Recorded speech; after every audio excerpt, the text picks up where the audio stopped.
Hello जय हिंद दोस्तों, स्वागत है अपने चैनल क्रैक्स फूड में। तो चलिए आज आप लोगों को जो बताएंगे उसको याद ही कर लीजिएगा, क्योंकि आपके एग्जाम जो 2024 में 15 तारीख से होंगे, तो आप लोगों को क्या करना है, इस प्रश्न को याद करते जाना, और न कि इसको मतलब पढ़ लेंगे एक बार छोड़ देंगे। नहीं, ऐसा नहीं करना है, क्योंकि इस प्रश्न को अब याद करने की ज़रूरत आपको है, क्योंकि यह आपके एग्जाम में आने वाले हैं। तो आप लोग इसको छोड़िएगा नहीं तो आप इससे वंचित हो जाएंगे, इस प्रश्न को फिर दोबारा पढ़ नहीं पाएंगे। तो चलिए पहला प्रश्न देखते। देखिए चैप्टर वाइज लेके आ गए हैं। चैप्टर वाइज 40 प्रश्न रहेगा, एक चैप्टर में 40 प्रश्न रहेगा। जो ऑब्जेक्टिव 40 प्रश्न रहेगा, तो आप लोगों को इसमें से किसी भी प्रश्न को आप लोग मिस नहीं करना है, ना ही आपको छूटेगा। तो चलिए आपका प्रश्न, पहले का प्रश्न देखिए। चैप्टर आपका है रासायनिक अभिक्रिया एवं समीकरण है, जिसका आपको है, देखिए क्या है इसमें है आपका प्रश्न संख्या 1 में, रासायनिक अभिक्रिया में जो पदार्थ भाग लेता है उसे क्या कहते हैं। तो आप लोगों को पता होना चाहिए, रासायनिक अभिक्रिया में जो पदार्थ भाग लेते हैं उसे क्या कहते हैं, उसे आपको अभिकारक कहते हैं। क्या कहते हैं? अभिकारक कहते हैं। और आपको एक बात पता होगा कि रासायनिक अभिक्रिया में जो पदार्थ भाग लेता है वो तो अभिकारक है, फिर उसमें जो है अभिक्रिया के फलस्वरूप जो पदार्थ बनता है उसको क्या कहते हैं, उसको जो है उत्पाद या प्रतिफल कहते हैं। क्या कहते हैं? उत्पाद या प्रतिफल कहते हैं। आप लोग इसे याद करते जाएंगे, नहीं तो फिर आप लोगों को दोबारा याद करने का समय नहीं मिलेगा, हमको पता है। तो आप लोग इसको मतलब याद करते जाएंगे, क्योंकि हम जो है आप लोगों को चैप्टर वाइज क्वेश्चन ले करके आ गए हैं, और इसको आप लोग को छोड़ना नहीं है। तो चलिए 2 नंबर का प्रश्न देखिए। 2 नंबर का आपका प्रश्न है कि रासायनिक अभिक्रिया के फलस्वरूप जो पदार्थ बनता है, अभी आपको बताए थे, पहला नंबर में भी बता दिए थे क्या हुआ, रासायनिक अभिक्रिया के फलस्वरूप जो पदार्थ बनता है उसे क्या कहते हैं, उसे उत्पाद या प्रतिफल कहते हैं। क्या कहते हैं? उत्पाद या प्रतिफल कहते हैं। तो इसमें आप लोगों का ऑप्शन बी राइट हो जाए। इसका पीडीएफ आपके व्हाट्सएप ग्रुप पर मिल जाएगा, अभी तुरंत इसका पीडीएफ मिलेगा, आप लोग वहाँ से याद करिएगा। 3 से 4 बार याद करना है, और आप लोगों को यह पूरा बिल्कुल लेकिन याद कर लेना ही है। तो चलिए आगे का प्रश्न देखिए। 3 नंबर का प्रश्न है आपको कि नमक का रासायनिक सूत्र क्या होता है। नमक का रासायनिक सूत्र क्या होता है? तो नमक का रासायनिक सूत्र क्या होता है? तो NaCl होता है, सोडियम क्लोराइड। क्या होता है? Sodium chloride. चलिए 4 नंबर का प्रश्न देखिए। 4 नंबर का प्रश्न क्या है? 4 नंबर का प्रश्न है, एलपीजी का मुख्य घटक निम्न में से कौन सा है। एलपीजी का मुख्य घटक निम्न में से कौन सा है? तो आप लोगों का ऑप्शन ए है methane, option B ethane, option C है प्रोपेन, ऑप्शन डी है ब्यूटेन। तो आप लोगों को पता होना चाहिए कि एलपीजी का मुख्य घटक कौन सा है, तो आप लोगों को हो जाएगा ब्यूटेन। क्या होगा? ब्यूटेन। तो आप लोग ऑप्शन डी को याद कर लेंगे। और 5 नंबर का प्रश्न देखिए। 5 नंबर का प्रश्न है आपको कि एलपीजी एक गंधहीन गैस है, इसमें गंध के लिए क्या मिलाया जाता है। इसमें जो गंध के लिए क्या मिलाया जाता है, तो आपका जो है ऑप्शन ए है methane, option B ethane, option C propane, option D है एथिल मरकैप्टन। तो क्या मिलाया जाता है? तो एथिल मरकैप्टन मिलाया जाता है, जिसके कारण जो है गैस में गंध होता है। तो आप लोग इसे याद कर लेंगे। चलिए आगे का प्रश्न देखते हैं। आगे का 6 नंबर का प्रश्न है आपको कि सीएनजी का मुख्य जो अवयव है निम्न में से कौन सा है। तो सीएनजी का मुख्य अवयव निम्न में से कौन सा होगा? तो आपका ऑप्शन है methane, option B ethane, option C propane. इनमें से कोई नहीं। तो क्या होगा आपका जो है मुख्य अवयव जो होगा वह क्या होगा? मीथेन होगा। और मुख्य घटक पूछेगा तो ब्यूटेन होगा। आप लोग इसे याद कर लेंगे। 7 नंबर का देखिए क्या है। 7 नंबर का है, चिप्स के पैकेट में कौन सा गैस भरा रहता है। तो चिप्स के पैकेट में आप लोगों को भी पता होगा नाइट्रोजन भरा होता है। क्या होता है? नाइट्रोजन भरा होता है। तो आप लोग इसे याद कर लेंगे। चलिए आगे का प्रश्न देखते हैं। 7 नंबर हो गया, फिर 8 नंबर का देखिए। 8 नंबर का आप लोगों के सामने है कि श्वसन कैसी रासायनिक अभिक्रिया है। श्वसन जो है कैसी रासायनिक अभिक्रिया है, तो आपका हो जाएगा यह ऊष्माक्षेपी। क्या है? ऊष्माक्षेपी अभिक्रिया है। क्या है? ऊष्माक्षेपी। तो आप लोग इसे याद कर लेंगे। 9 नंबर का प्रश्न देखिए। 9 नंबर का प्रश्न है, किस धातु को चाकू से काटा जाता है। किस धातु को चाकू से काटा जाता है। तो लिथियम और जो सोडियम होता है इसको आप लोग चाकू से भी काट सकते हैं। तो आप लोग इसे याद कर लेंगे।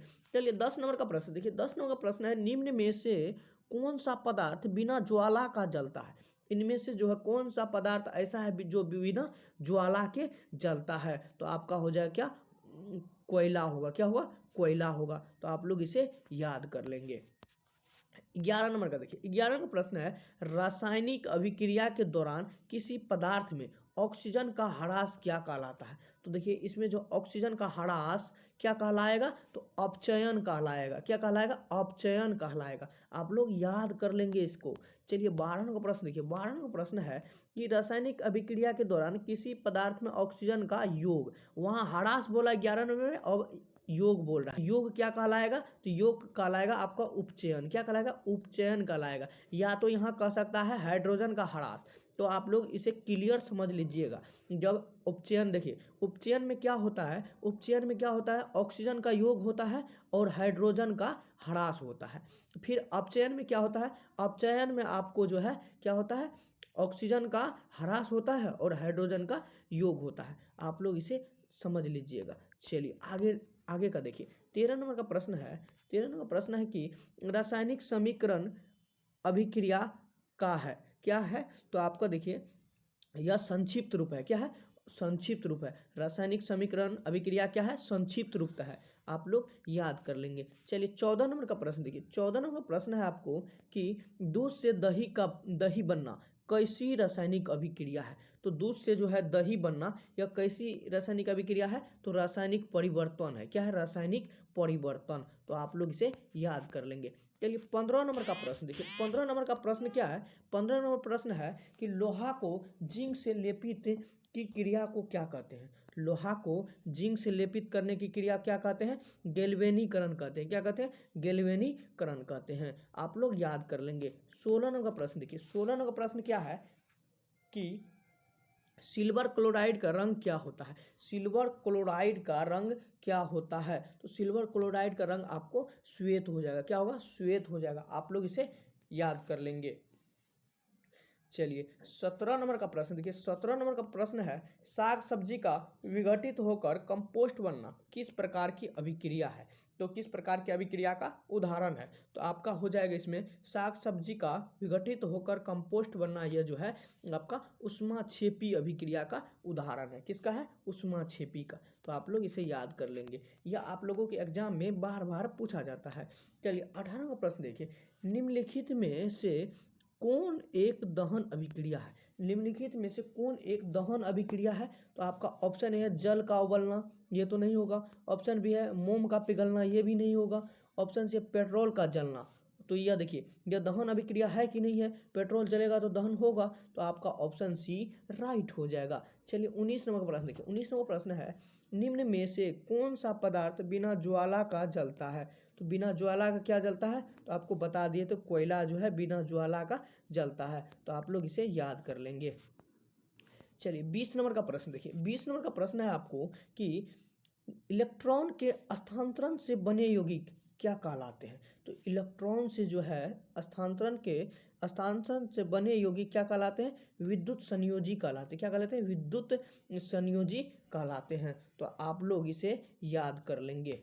चलिए आगे का 21 नंबर का प्रश्न देखते हैं। 21 नंबर का प्रश्न है कि निम्नलिखित समीकरण देखिए H2 + Cl2 एरो क्या है, HCl, जो हाइड्रोजन और क्लोरीन जो है उसके योग से क्या बनता है, हाइड्रोजन क्लोराइड बन जाता है। तो आप लोगों का इसमें जो है किस प्रकार की अभिक्रिया है, तो आप इसमें देखिए ऑप्शन ए है एक अपघटन अभिक्रिया है। ऑप्शन बी है एक संयोजन अभिक्रिया है। ऑप्शन सी है एक विस्थापन है। ऑप्शन डी है एक विस्थापन है। तो आप लोगों को पता होनी चाहिए कि यह जो है आपको दो पदार्थ मिलकर एक पदार्थ का निर्माण करता है। इसमें दो पदार्थ मिल करके एक यौगिक का निर्माण होता है। तो आप लोगों को क्या होगा, इसमें जब दो जुटता है तो यह संयोजन होता है। क्या होता है, जुटता है, तो संयोजन अभिक्रिया हो जाएगा। तो आपका ऑप्शन बी राइट हो जाएगा। चलिए 22 नंबर का प्रश्न देखिए, 22 नंबर प्रश्न है, अवक्षेपण अभिक्रिया से किस प्रकार का लवण प्राप्त होता है। अवक्षेपण अभिक्रिया से किस प्रकार का लवण प्राप्त होता है। तो आपका ऑप्शन है विलय, ऑप्शन बी है अवलय, ऑप्शन सी है दोनों, ऑप्शन डी है इनमें से कोई नहीं। तो अवक्षेपण अभिक्रिया से किस प्रकार का लवण जो है प्राप्त होता है, तो अविलय होता है। क्या होता है, अविलय होता है। तो आप लोग ऑप्शन बी को याद कर लेंगे। 23 नंबर का प्रश्न देखिए, 23 नंबर प्रश्न है कि समीकरण CaCO3 जो है और जो है इक्वल CaO और प्लस CO2, मतलब जो है कैल्शियम कार्बोनेट को गर्म करने पर कैल्शियम ऑक्साइड और जो है कार्बन डाइऑक्साइड बनता है। तो किस प्रकार का समीकरण है? तो इसमें देखिए, इसमें जो है क्या कर रहा है, एक टूट करके दो में खंडित हो रहा है कि नहीं? तो इसमें क्या होगा, वियोजन होगा। क्या होगा, वियोजन। इसमें जो एक टूट करके दो का मतलब जो खंडित हो रहा है तो क्या होगा, वियोजन। और दो जुटेगा और दो जुट करके एक बनेगा तो क्या होगा, उस संयोजन हो जाएगा। आप लोग इसको याद रख लीजिएगा। 24 नंबर का प्रश्न देखिए। 24 नंबर प्रश्न है कि Cl2 plus Kl arrow KCl plus I2 एक है, तो क्या है? तो इसमें देखिए, इसमें जो है आपको बता दिया जाए कि इसमें जो है आपको क्या कर रहा है, विस्थापित हो रहा है। क्या हो रहा है, विस्थापित। इसमें देखिए न ही संयोजन हो रहा है, इसमें दो जुड़ रहा है और दो निर्माण भी हो रहा है, न ही वियोजन हो रहा है, तो विस्थापन भी नहीं हो रहा है। आदान प्रदान मतलब अदला बदला होगा तभी ना होगा है। इसमें जो है क्या कर रहा है, तो आप लोगों को इसमें विस्थापित कर रहा है। तो मतलब जो है ये क्लोरीन को पोटेशियम इसको मतलब विस्थापित कर रहा है, तो क्या होगा, इसमें विस्थापित हो जाएगा। तो आपका ऑप्शन सी जो है विस्थापन अभिक्रिया राइट हो जाएगा। 25 नंबर का प्रश्न देखिए। 25 नंबर का प्रश्न है, निम्नलिखित में कौन सा पदार्थ ऑक्सीजन से संयोग नहीं करता है? तो इसमें कौन सा पदार्थ ऐसा है जो ऑक्सीजन से संयोग नहीं करता है, जिसका आप लोग पहनते भी है? गोल्ड, जिसे सोना कहते हैं, यह ऑक्सीजन से संपर्क नहीं करता है, समझे? तो आपका ऑप्शन बी राइट हो जाएगा। 26 नंबर का प्रश्न देखिए। 26 नंबर प्रश्न है आपको कि उपचयन वह प्रक्रिया है जिसमें, उपचयन वह प्रक्रिया है जिसमें क्या होगा? तो आपका ऑप्शन ए है ऑक्सीजन का योग, ऑप्शन बी है हाइड्रोजन का वियोग, ऑप्शन सी इलेक्ट्रॉन का त्याग। तो आपको बता दिए थे उपचयन में जो है ऑक्सीजन का योग भी होगा, हाइड्रोजन का वियोग भी होगा, इलेक्ट्रॉन का त्याग भी होगा। तो आपका ऑप्शन डी क्या हो जाएगा, राइट हो जाएगा। तो आप लोग इसे याद कर लेंगे।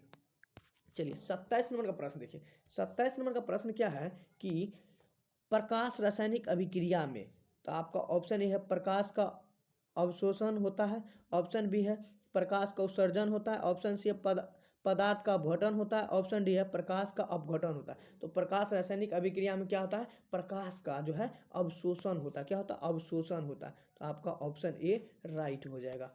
चलिए 28 नंबर का प्रश्न देखिए। 28 नंबर का प्रश्न क्या है कि रेडॉक्स अभिक्रिया में है, रेडॉक्स अभिक्रिया में क्या होगा? तो आपका ऑप्शन ए देख लीजिए क्या है, सिर्फ ऑक्सीकरण नहीं होगा।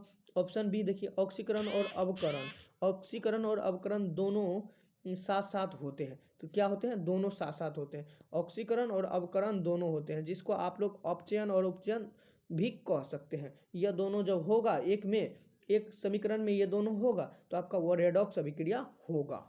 तो आप लोग याद कर लेंगे। चलिए 29 नंबर का प्रश्न देखिए। 29 नंबर प्रश्न है कि जिस न्यूनतम ताप पर कोई पदार्थ जलना प्रारंभ करता है उसे कहते हैं, तो उसे क्या कहते हैं, उसे कहते हैं ज्वलन ताप। क्या कहते हैं, ज्वलन ताप कहते हैं। तो आपका ऑप्शन ए राइट हो जाएगा। चलिए 30 नंबर का प्रश्न देखिए। 30 नंबर का प्रश्न है, शरीर में भोजन का पचना कौन सा अभिक्रिया है? शरीर में जो है भोजन का पचना कौन सा अभिक्रिया है? तो यह उपचयन कहिए या ऑक्सीकरण कहिए, वही बात होगा। तो आपका ऑप्शन बी राइट हो जाएगा। आप लोग इसे याद कर लेंगे। 31 नंबर का प्रश्न देखिए। 31 नंबर का प्रश्न है, रासायनिक अभिक्रिया को व्यक्त किया जाता है। तो रासायनिक अभिक्रिया को किसमें व्यक्त किया जाता है? तो समीकरण के रूप में व्यक्त किया जाता है। आप लोगों को क्या करना, याद करना नहीं है, करते जाना है। क्या करना, याद करते जाना है, क्योंकि आपके एग्जाम जो है बहुत नज़दीक आ गया है। तो आप लोगों को क्या करना, याद इसको करते जाना, क्योंकि यही क्वेश्चन जो आपके एग्जाम में आने वाले हैं। तो आप लोग सही से पढ़ते जाइए। 32 नंबर का देखिए। 32 नंबर का प्रश्न है, समीकरण के बाएं एवं दाएं दोनों और प्रत्येक प्रकार के परमाणुओं की संख्या समान है, यह समीकरण है। जब समान होगा तो ये समीकरण क्या होगा,